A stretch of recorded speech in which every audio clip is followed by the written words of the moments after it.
पहले एक ऐसी खबर जिसके बारे में सुनकर इजराइल से अमेरिका तक पैनिक बटन दब गया है और सवाल है कि क्या अब खामेनेई नेतन्याहू का नेक्स्ट स्टेज वॉर दोगुनी रफ्तार से शुरू होने वाला है। वजह है पश्चिमी मीडिया का वो दावा जो ईरान की परमाणु ख्वाहिशों से जुड़ा हुआ है। आज आपको ट्रंप और मस्क की बिग फाइट भी देखनी चाहिए जो पल में दोस्त और पल में दुश्मन बन जाते हैं। इस बार दरार की वजह है बिग ब्यूटीफुल बिल, जिसे लेकर दोनों ने एक दूसरे को अल्टीमेटम दे दिया है। लेकिन ये बिल आखिर है क्या, वो समझिएगा। फिर दिल्ली में रहने वाले न्यूज मित्रों के लिए सत्ता का एक प्रश्न पत्र है। आपकी गाड़ी भी क्या कबाड़ बन गई है? दिल्ली में आज से पुरानी गाड़ियों को लेकर नो फ्यूल पॉलिसी लागू की गई है। दिल्ली में किन गाड़ियों को पेट्रोल डीजल नहीं मिलेगा और इस लिस्ट में आपकी गाड़ी भी तो नहीं है, चेक कीजिएगा। बड़ी खबर मध्य प्रदेश से है, जहां मंत्री संपतिया उइके पर 1000 करोड़ की घूसखोरी का आरोप लगा है। यह आरोप जल जीवन मिशन के तहत राज्य को मिले फंड में कथित भ्रष्टाचार से जुड़ा है। इस पर पीएमओ ने 7 दिन में रिपोर्ट तलब कर ली है। वैसे मंत्री संपतिया उइके का कहना है कि वो सही हैं और हर जांच के लिए तैयार हैं। उन्हें परेशान किया जा रहा है। एक बड़ी खबर कर्नाटक से भी है। कर्नाटक कांग्रेस में उठापटक के बीच सूत्रों से यह खबर आई है कि फिलहाल राज्य के नेतृत्व में किसी तरह का बदलाव नहीं होगा और सिद्धरमैया मुख्यमंत्री पद पर बने रहेंगे। एक भारतीय नौसेना की सैन्य सत्ता वाला शुभ समाचार है। Hi tech stealth frigate INS Tamal Indian navy में शामिल हो गया है। तमाल रूस से मिला 8वां और तुशील क्लास का दूसरा युद्धपोत है। यह मिसाइल से लैस है और दावा है कि यह रडार की पकड़ में भी नहीं आएगा। हिमाचल में इस वक्त कुदरत का कहर जारी है। मंडी में 4 जगह पर बादल फटने की खबर है, जिसकी वजह से आए सैलाब से कई घरों और गाड़ियों को नुकसान हुआ है। 16 लोग लापता हैं और 4 लोगों की मौत हो गई है। शुरुआत में बात लेकिन ईरान और इजराइल के बीच टकराव वाली उस चिंगारी की करेंगे जो एक बार फिर किसी भी वक्त युद्ध की आग में बदल सकती है। इजराइल एक बार फिर किसी भी वक्त ईरान पर हमला कर सकता है। इसका ट्रेलर ईरान की राजधानी तेहरान से सामने आया है। ईरानी मीडिया का दावा है कि इजरायली खुफिया एजेंसी मोसाद ने तेहरान में ड्रोन हमले किए हैं। बताया जा रहा है कि ये हमले IRGC के बड़े सैन्य कमांडरों की एक मीटिंग के दौरान लिए गए। यानी इजराइल एक बार फिर वैसा ही ऑपरेशन कर रहा है जैसा पिछली बार ईरान पर हमले से पहले किया था। इस ऑपरेशन के बाद ये कहा जा रहा है कि ईरान भी इजराइल पर बड़ा हमला कर सकता है, क्योंकि खामेनेई का संदेश साफ है कि ईरान किसी भी ताकत के आगे झुकेगा नहीं और ना ही अपना परमाणु कार्यक्रम बंद करेगा। खामेनेई की यही परमाणु वाली कसम पश्चिमी एशिया में विध्वंस की बड़ी वजह बन सकती है। पश्चिमी अखबार द सन ने एक ऐसा दावा किया है जिसके बाद अमेरिका तक टेंशन है। दावे के मुताबिक अगले कुछ महीनों में ईरान परमाणु बम का टेस्ट कर सकता है। दावा यह किया जा रहा है कि परमाणु केंद्र में तेजी से काम हो रहा है। ऐसे दावे हैं कि ईरान ने अपने प्रोग्राम की रफ्तार को बढ़ा दिया है और खामेनेई नेतन्याहू और ट्रंप के अगले हमले से पहले एटम बम बना लेना चाहते हैं। ऐसे में सवाल यह है कि क्या नेतन्याहू और ट्रंप खामेनेई के इस परमाणु वाले सपने को पूरा होना देंगे या फिर ट्रंप की सहमति से नेतन्याहू ऑपरेशन राइजिंग लायन का एपिसोड 2 लॉन्च करेंगे। फिलहाल के हालात को देखते हुए इसकी आशंका बहुत ज्यादा है, जिसके संकेत लगातार मिल रहे हैं। पहला संकेत है ईरान की परमाणु वाली जिद। ईरान के विदेश मंत्री अब्बास अरागची ने यह साफ कहा है कि परमाणु कार्यक्रम किसी भी कीमत पर बंद नहीं होगा। युद्ध का दूसरा संकेत इजरायली पीएम नेतन्याहू की अगले हफ्ते होने वाली अमेरिकी यात्रा में छिपा है, जहां वो राष्ट्रपति ट्रंप से मिलेंगे। इस दौरान ईरान के परमाणु ड्रीम को हमेशा के लिए खत्म करने पर चर्चा हो सकती है। युद्ध वाला तीसरा संकेत अमेरिका और इजराइल के बीच हुई हथियारों वाली डील से मिल रहा है।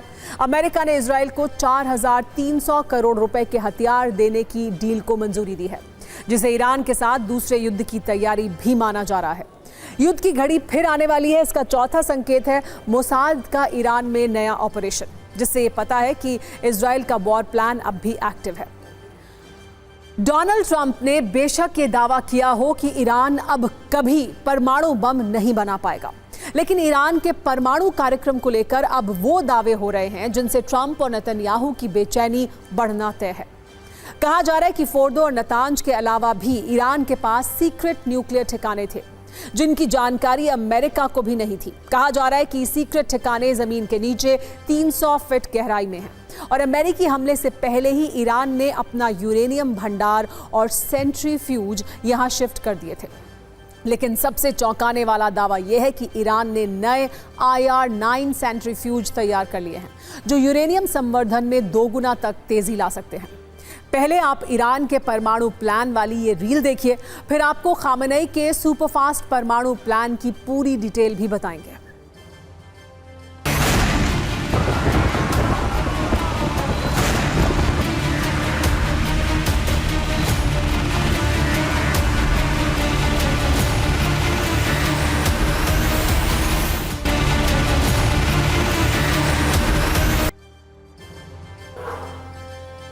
ईरान से आ रहे इन बयानों से साफ है कि ईरान का परमाणु कार्यक्रम जारी है।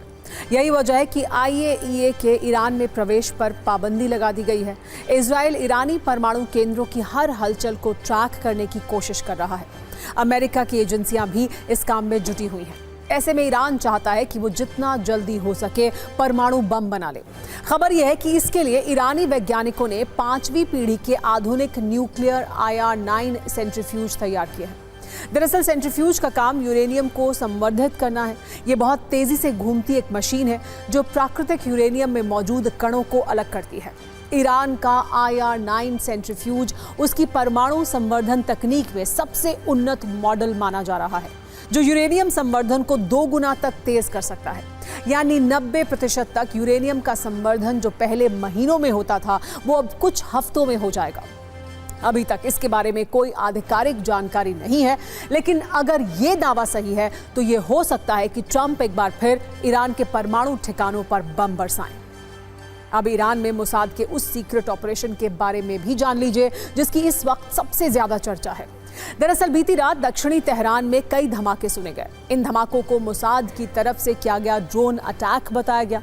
एक हमला IRGC के कमांडरों की बैठक के दौरान हुआ, यानी मोसाद के निशाने पर पहले की तरह IRGC के बड़े अधिकारी थे। इस हमले में IRGC के अधिकारियों के मारे जाने की खबर है।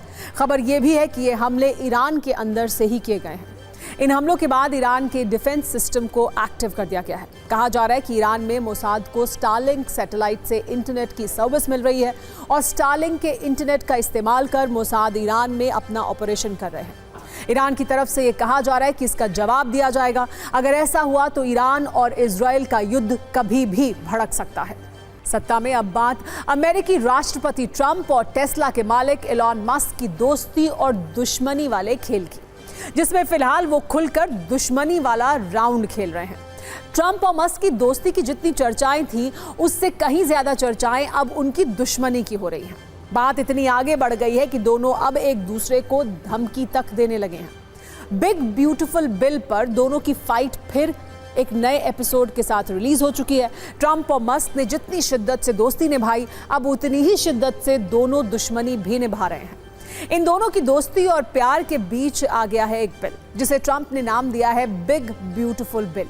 लेकिन मस्क कह रहे हैं कि ये बिल ब्यूटीफुल नहीं बल्कि बदसूरत है। मस्क ने धमकी दी है कि अगर ये बिल पास हो गया तो अमेरिका में एक नई पार्टी बना लेंगे और राजनीति में उतरकर अमेरिकी जनता को एक नया विकल्प देंगे। लेकिन ट्रंप तो ठहरे ट्रंप, वो भी अपने बिग ब्यूटीफुल बिल से पीछे हटने को तैयार नहीं है, बल्कि मस्क को ही धमकी दे रहे हैं। या तो वो मान जाएं, वरना सब्सिडी बंद कर मस्क की दुकान पर ताला लगा देंगे। दरअसल जिस बिग ब्यूटीफुल बिल पर यह बवाल है, उस बिल पर इस वक्त अमेरिकी सेनेट में वोटिंग हो रही है। अगर ये पास हुआ तो अमेरिका में ये एक नया कानून बन जाएगा। मस्क इस बिल के विरोधी हैं। मस्क ने कहा है कि अगर ये बिल पास हुआ तो एक नई पार्टी बनाएंगे। मस्क की धमकी से ट्रंप इतना आहत हुए कि सोशल मीडिया पर लंबी चौड़ी पोस्ट लिखकर मस्क को धमकी देने लगे। ट्रंप और मस्क की सार्वजनिक लड़ाई एक बार फिर दुनिया भर के सोशल मीडिया पर ट्रेंड करने लगी है और लोग यही सवाल कर रहे हैं कि क्या अरबपति भी ऐसे लड़ते हैं। दरअसल मस्क का कहना है कि बिग ब्यूटीफुल बिल अमेरिका पर कर्ज का बोझ लाद देगा, तो ट्रंप ये कह रहे हैं कि मस्क की दिक्कत बिल से नहीं बल्कि इलेक्ट्रिक गाड़ियों पर सब्सिडी बंद करने से है, जिसके बंद होने से मस्क का कारोबार ठप हो जाएगा। मस्क ने सेनेट के सदस्यों से भी बिल का विरोध करने के लिए कहा है। मस्क का कहना है कि जो इस बिल का समर्थन करेगा वो अगला चुनाव हार जाएगा। ट्रंप ने कहा है कि अगर मैंने सब्सिडी रोक दी तो ना मस्क की गाड़ियां बनेंगी ना रॉकेट उड़ेंगे। पहले आप मस्क और ट्रंप की लड़ाई पर ये रील देखिए, फिर आपको बताएंगे कि आखिर वो बिग ब्यूटीफुल बिल क्या है जिसको लेकर यह झगड़ा इतना ज्यादा बढ़ गया है।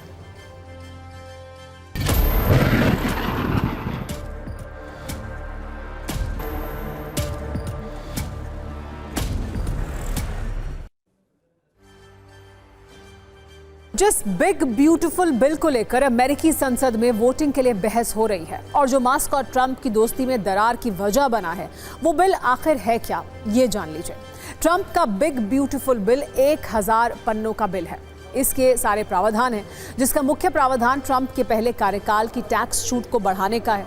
साथ ही टिप और ओवरटाइम पर टैक्स खत्म करने का प्रस्ताव भी है। कई छोटे बिजनेस के लिए टैक्स छूट का प्रस्ताव भी इस बिल में शामिल है। अवैध प्रवासियों को निकालने और आने से रोकने के साथ अमेरिका का रक्षा बजट बढ़ाने का भी इसमें प्रस्ताव है। साथ ही बिल में सरकार के उधार लेने की सीमा बढ़ाए जाने का भी प्रस्ताव है। ट्रंप इस बिल को जनता को टैक्स राहत देने वाला बता रहे हैं, तो मस्क समेत इसके विरोधी इसे स्पेंडिंग मॉन्स्टर कह रहे हैं, यानी इस बिल से भारी खर्च बढ़ेगा। सत्ता में अब ऐसी खबर आपको दिखाते हैं जो दिल्ली में रहने वाले हर उस शख्स से जुड़ी हुई है जो एक परिवार के सदस्य की तरह अपनी कार की देखभाल करता है, उसे रोज साफ करता है, उसे संभाल कर रखता है ताकि वो लंबे वक्त तक उसका साथ देती रहे। लेकिन जो सवाल अब हम आपसे पूछने जा रहे हैं, उन्हें ध्यान से सुनिएगा, क्योंकि अगर इनमें से एक का भी जवाब हाँ है तो आपकी गाड़ी कबाड़ बन चुकी है। दिल्ली वालों से सवाल यह है कि क्या आपके पास 15 साल पुरानी पेट्रोल की गाड़ी है? क्या आपकी डीजल कार 10 साल पुरानी हो गई है? क्या आपके टू व्हीलर की उम्र एक्सपायर हो चुकी है? अगर हाँ, तो मतलब आपकी पुरानी गाड़ी की कहानी अब खत्म हो चुकी है। अगर अब दिल्ली में पुरानी गाड़ी चलाने की कीमत भारी भरकम जुर्माने से अदा करनी होगी। इसकी वजह है दिल्ली सरकार की ऐसी पॉलिसी जो आज से देश की राजधानी में लागू हो चुकी है और इसके तहत अब पुरानी गाड़ियों को दिल्ली में पेट्रोल डीजल नहीं मिलेगा। इसकी शुरुआत भी हो चुकी है, लेकिन इस दायरे में कौन कौन सी गाड़ियां आएंगी, पहले आप उसे नोट कर लीजिए। पेट्रोल से चलने वाली वो गाड़ियां जिनकी उम्र 15 साल या उससे ज्यादा है, कोई ऐसी डीजल गाड़ी जो 10 साल या उससे ज्यादा पुरानी हो गई है, या फिर ऐसे 2 पहिया वाहन जिनकी उम्र रजिस्ट्रेशन सर्टिफिकेट के हिसाब से खत्म हो चुकी है। अब ऐसे किसी भी वाहन को दिल्ली में किसी भी पेट्रोल पंप पर फ्यूल नहीं मिलेगा। इसे लेकर दिल्ली में EOL यानी एंड ऑफ लाइफ व्हीकल्स पर एक्शन शुरू हो चुका है और कैमरों से बाकायदा इन गाड़ियों की निगरानी की जा रही है।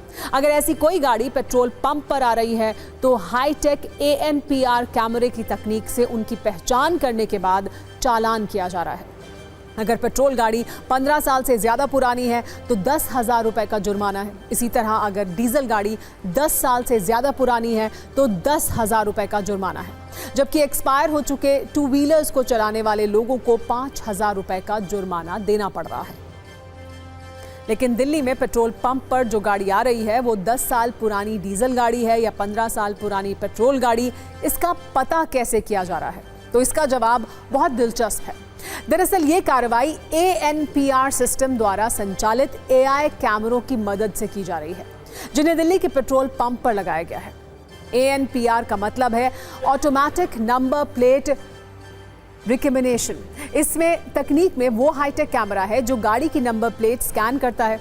दिल्ली में करीब 400 पेट्रोल पंप पर ANPR कैमरे लगाए गए हैं जो पेट्रोल पंप पर किसी गाड़ी के आते ही नंबर प्लेट स्कैन करते हैं।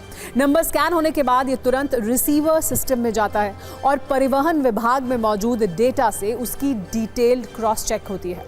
फिर इसी डेटा से पता चल जाता है कि वाहन की उम्र कितनी है। अगर पेट्रोल गाड़ी 15 साल से पुरानी है तो सिस्टम तुरंत अलर्ट कर देता है और इसी तरह अगर डीजल गाड़ी 10 साल से पुरानी है तो सिस्टम पेट्रोल पंप पर मौजूद कर्मचारियों और अधिकारियों को सतर्क कर देता है। इसके लिए पेट्रोल पंप पर लगे स्पीकर से तुरंत अनाउंसमेंट होता है और न सिर्फ उस गाड़ी को फ्यूल नहीं मिलता बल्कि चालान भी कट जाता है। हम आपको ये तकनीक एक रील के जरिए भी आइए समझाते हैं।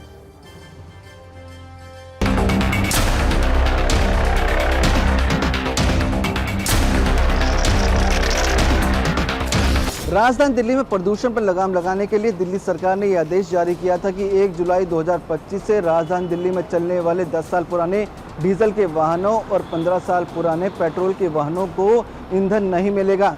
दिल्ली सरकार के इस आदेश का पालन करने के लिए बाकायदा पेट्रोल पंप कर्मचारियों ने पूरी तरह से कमर कस ली है। इस वक्त हम मौजूद हैं दिल्ली के दिल कनॉट प्लेस के एक पेट्रोल पंप पर, जहां आप तस्वीरों में देख सकते हैं कि दिल्ली सरकार के आदेश के बाद यहां पर बाकायदा एक बोर्ड लगाया गया है जिस पे लिखा गया है कि जीवन समाप्ति वाले वाहनों अर्थात 15 वर्ष पुराने पेट्रोल और 10 वर्ष पुराने डीजल के वाहनों को ईंधन नहीं दिया जाएगा।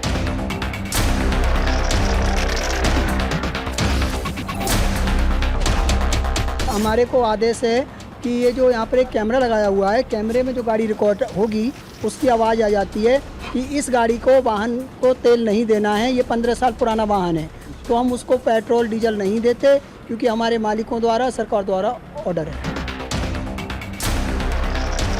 पेट्रोल पंप कर्मचारियों को पूरी हिदायत दे दी गई है और साथ ही अगर मैं आपको दिखाऊं तो आप देख सकते हैं कि दिल्ली पुलिस के जवान जो हैं उन्हें भी यहाँ पे तैनात किया गया है। उसके अलावा आपको ठीक ऊपर ANPR कैमरे जो हैं वो नज़र आएंगे, जो कि वाहन डाटाबेस से कनेक्ट हैं, और साथ में स्पीकर जो है वो आपको नज़र आएगा। यानी कि अगर यहाँ पर कोई भी ऐसी गाड़ी निकलती है जो कि 10 साल पुरानी डीजल की गाड़ी है और जो 15 साल पुरानी पेट्रोल की गाड़ी है और यहाँ पे पहुँचती है, तो बाकायदा स्पीकर के माध्यम से अनाउंसमेंट जो है वो हो जाएगी, जिसके चलते कर्मचारी जो है उनको पता लग जाएगा।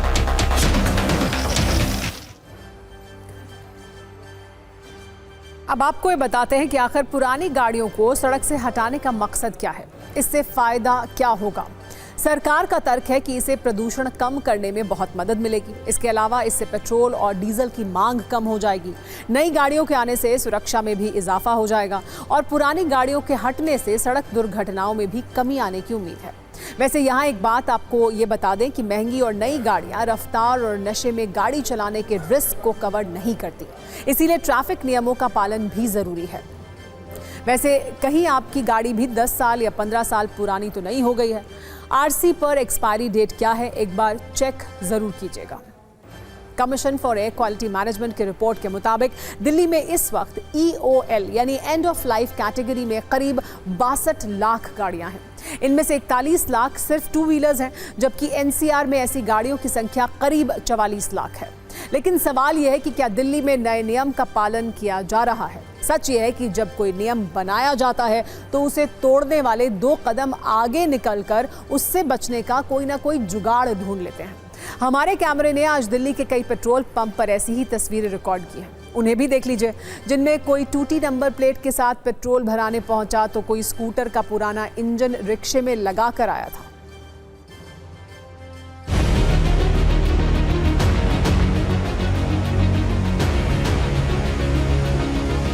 TV9 की खामी उजागर करने के बाद अब देखिए एक्शन भी शुरू हो गया है। सामने देखिए जैसे इस व्हीकल पर, 2 व्हीलर पर नंबर प्लेट नहीं के बराबर है क्योंकि टूटी हुई है, तो ऐसे में जब इस खामी को उजागर किया गया है तो यहाँ पर देखिए अब ट्रैफिक विभाग के जो लोग हैं वो थोड़े मुस्तैद नज़र आ रहे हैं।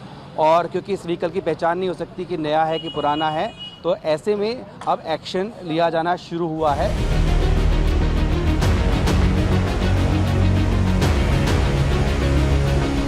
भाई साहब, नंबर प्लेट क्या टूट गई है, क्या हुआ है? बच्चा ने तोड़ दिया है सर। अच्छा, तो उसके कम से कम 1-1.5 महीना हो गया, तो उसको फिर ये अप्लाई किया। महीना हो गया जी, ये अप्लाई किया हुआ है, वो आ रहा है, उसके बाद लगेगा। तो यहाँ से चालान हो रहा है, तो 1-1.5 महीने में ख्याल नहीं आया कि इसको बदलवाना चाहिए।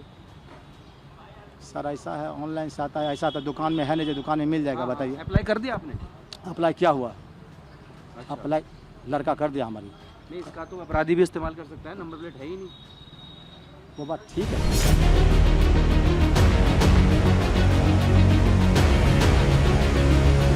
यहाँ पर एक जुगाड़ स्कूटर जो है वो लगा है, इसमें नंबर प्लेट भी नहीं है। कुछ है इसका? ये कब, कितना पुराना है? बाबू ये टिम्बर पे चलाते हैं। कितना पुराना है? और अभी को हम ऐसे ही बनवा लेते हैं, चलाते हैं। हाँ, तो इसके कितना, कोई नंबर प्लेट है क्या? हो गया 2 साल करीब। यानी कि पुराना ही होगा, 10-15 साल से पुराना। हाँ, ये बताओ कैसे पता लगेगा कि नया पुराना है? तेल देते हो उनको? नहीं, तेल नहीं डाला इसमें, मना कर देते हैं हम लोग।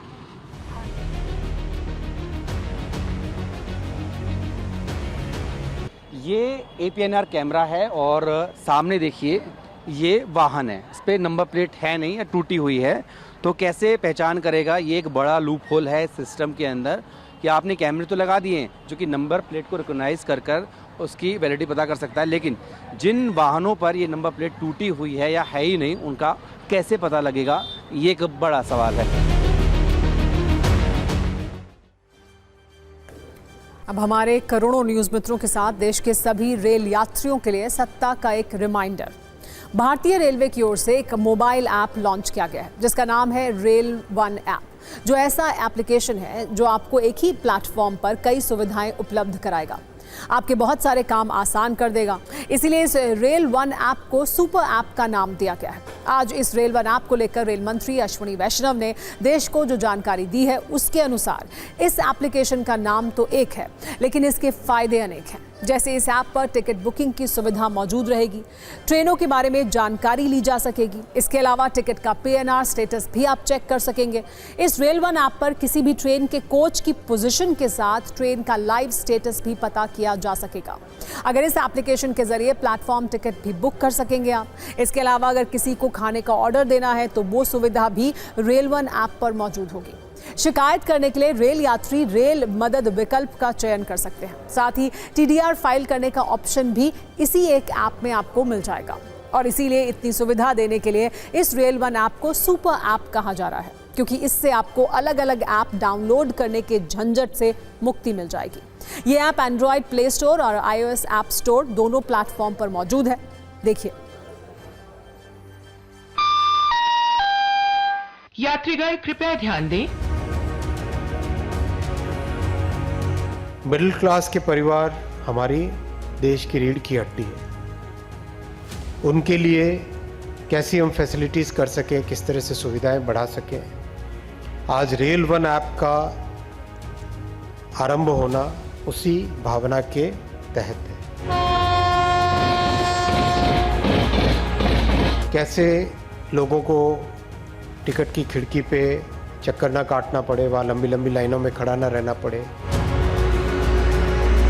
तो कॉन्सेप्ट यह है कि जितने भी यात्री हमारे यहाँ यात्रा करते हैं और रेलवे की सेवाओं का लाभ लेते हैं, उनको एक ऐसा ऐप प्रदान किया जाए कि उनकी सारी नेसेसिटी, सारी रिक्वायरमेंट जो है वह सिंगल प्लेटफॉर्म पर पूरी हो जाए। जैसे यदि आपको जर्नी प्लान करनी है, रिजर्व टिकट लेना हो या अनरिजर्व टिकट लेना हो, यानी कि UTS टिकट लेना हो या प्लेटफॉर्म टिकट लेना हो, वह आप इस ऐप के माध्यम से ले सकते हैं। इसके अलावा यदि आपको अपने ट्रेन के बारे में कोई जानकारी चाहिए तो सर्च योर ट्रेन की सुविधा दी गई है।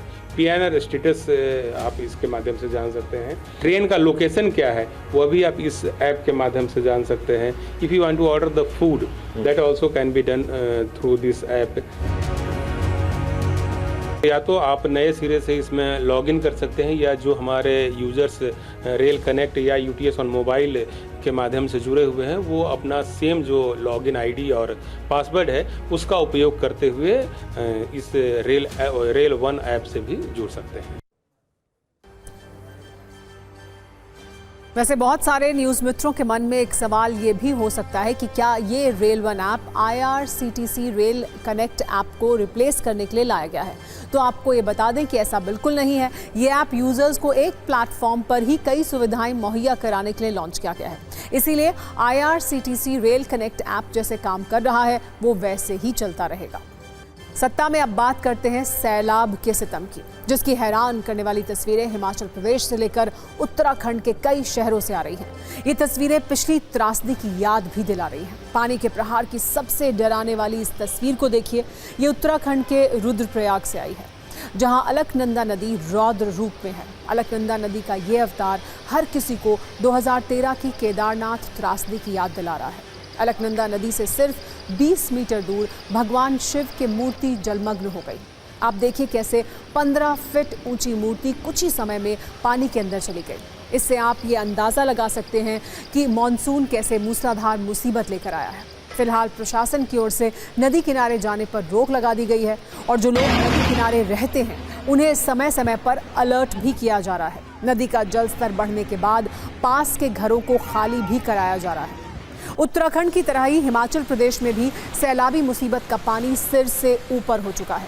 जगह जगह लैंडस्लाइड हो रहे हैं। पानी की धार के आगे लोगों के मकान जल में समा रहे हैं। चट्टानें टूट रही हैं। बड़े बड़े पहाड़ पानी के आगे सरेंडर कर चुके हैं। सिर्फ 130 सेकंड की रील में देखिए हालात आउट ऑफ कंट्रोल हो चुके हैं।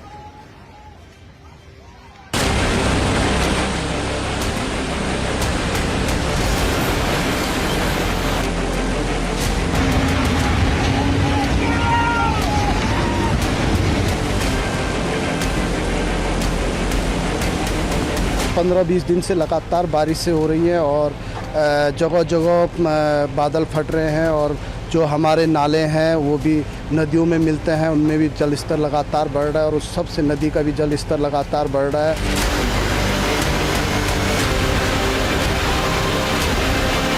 झमाझम बारिश हुई है। झमाझम बारिश के कारण जल स्तर खूब तेजी से बढ़ रहा है और श्रद्धालु भी तेजी से बढ़ रहे हैं। यही जटाशंकर भगवान की बड़ी कृपा है। ये सुबह 7 बजे से एक लगातार बारिश हो रही, यहाँ पर गाँव को भी बढ़ावे को बच्चा पैदा सबका नुकसान है।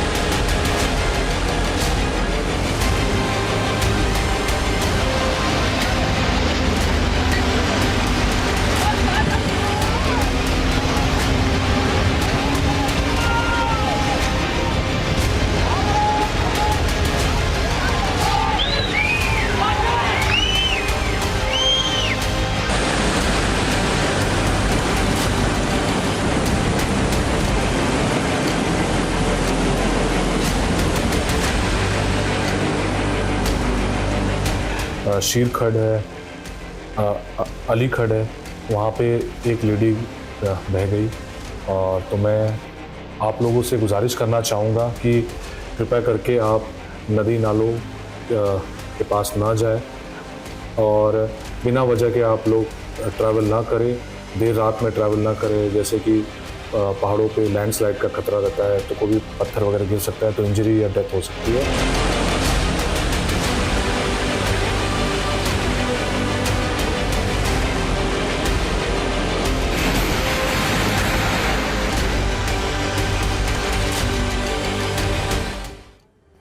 सत्ता में अब आपको भारत के नए जल योद्धा से परिचय कराते हैं। ये समंदर का वो बाहुबली है जो आज नौसेना में शामिल हो चुका है। मतलब आज से दुश्मन कैंप में खलबली मचाने के लिए 100% तैयार है। नाम है INS तमाल। आज थोड़ी देर पहले रूस के कैलिनिनग्राद में INS तमाल की नौसेना में कमिश्निंग की गई है। इस पर भारतीय ध्वज लहराया गया है। आज की तारीख नौसेना के इतिहास में हमेशा याद रखी जाएगी, क्योंकि INS तमाल विदेश से आने वाले आखिरी वॉरशिप बन गया है। इसका मतलब यह है कि अब भारत सिर्फ और सिर्फ मेक इन इंडिया युद्धपोत पर फोकस करेगा। आज के बाद विदेश में बना कोई भी वॉरशिप नौसेना में शामिल नहीं होगा। अब सब कुछ स्वदेशी होगा और आत्मनिर्भर भारत के तहत होगा। भारतीय समय अनुसार दोपहर 2 बजे इसे नौसेना में शामिल किया गया। नौसेना के वेस्टर्न नेवल कमांड के flag officer commanding in chief vice admiral Sanjay जय सिंह भी उस वक्त वहां मौजूद रहे। तमाल की शक्तिशाली खूबियों के जरिए आपको ये बताते हैं कि अब भारत की जल शक्ति कैसे और भी मजबूत हो गई है। INS तमाल सबसे घातक multi role stealth guided missile frigate है। इसे रूस के यांतर शिपयार्ड में तैयार किया गया है। सबसे बड़ी बात यह है कि इस युद्धपोत से ब्रह्मोस सुपरसोनिक क्रूज मिसाइल दागी जा सकती है। INS तमाल टॉर्पीडो, सबमरीन और रॉकेट से लैस है। इसमें अत्याधुनिक रडार सेंसर प्रणाली मौजूद है। INS तमाल इलेक्ट्रॉनिक वॉरफेयर सिस्टम से भी लैस है। आधुनिक रडार सेंसर का मतलब यह हुआ कि दुश्मन रडार इसे पकड़ नहीं सकता है। आपको यह भी बता दें कि INS तमाल तलवार क्लास का फॉलो ऑन प्रोजेक्ट है। INS तुशील तलवार क्लास के तीसरे बैच का पहला और INS तमाल दूसरा वॉरशिप है। भारतीय नौसेना में तलवार क्लास के वॉरशिप 2003 से शामिल होना शुरू हो गए थे। अब तक इस क्लास के 6 जंगी जहाज भारतीय नौसेना में समुद्री सुरक्षा में मौजूद हैं। INS तमाल की और भी खासियत आइए आपको बताते हैं। आपको ये एक बार में बता दें कि एक बार में ये लगातार 3000 किलोमीटर तक चल सकता है। इसका वजन 3900 टन है। इसकी रफ्तार 55 किलोमीटर प्रति घंटा है। नोट करने वाली बात यह है कि रूस की मदद से इसे जरूर तैयार किया गया है, लेकिन इसमें स्वदेशी उपकरण 33% हैं। सिर्फ 100 सेकंड की न्यूज रील के जरिए आपको तमाल का वीडियो परिचय कराते हैं। उसके बाद आपको बताएंगे चीन और पाकिस्तान के लिए क्यों तमाल किसी बुरे सपने की तरह है।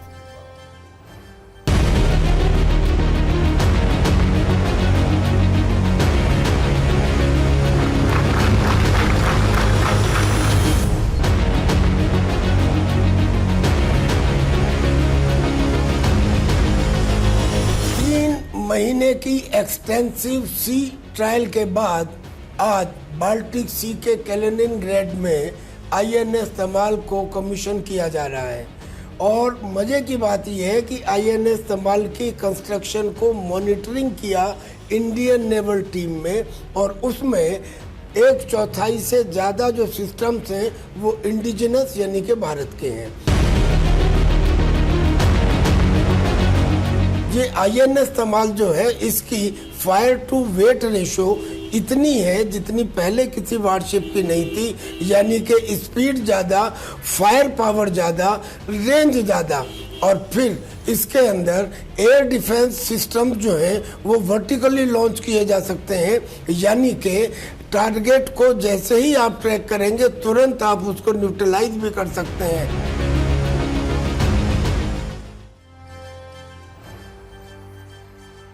आपको ये बता दें कि तमाल रूस से मिला 8वां और तुशील क्लास का दूसरा युद्धपोत है। ये 2016 में हुए भारत रूस रक्षा समझौते का हिस्सा है। तमाल को रूस के यंतर शिपयार्ड में भारतीय विशेषज्ञों की निगरानी में तैयार किया गया है। INS तमाल युद्धपोत की एक और विशेषता है इसका नाम और प्रतीक। ऐसा माना जाता है कि तमाल नाम भगवान इंद्र की पौराणिक तलवार के नाम से लिया गया है। भगवान इंद्र की पौराणिक तलवार का नाम भी तमाल है। इतना ही नहीं, इसकी प्रतीकात्मक पहचान जंबावंत और रूसी भालू से प्रेरित ग्रेट बेयर्स है। ये भारत और रूस के सहयोग का भी प्रतीक है।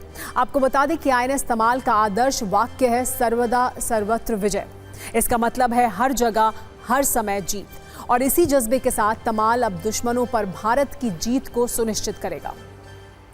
जब बात दुश्मनों की हो रही है तो आपको ये भी बता दें कि आखिर क्यों INS तमाल की तैनाती से ही दुश्मन परेशान होने लगे।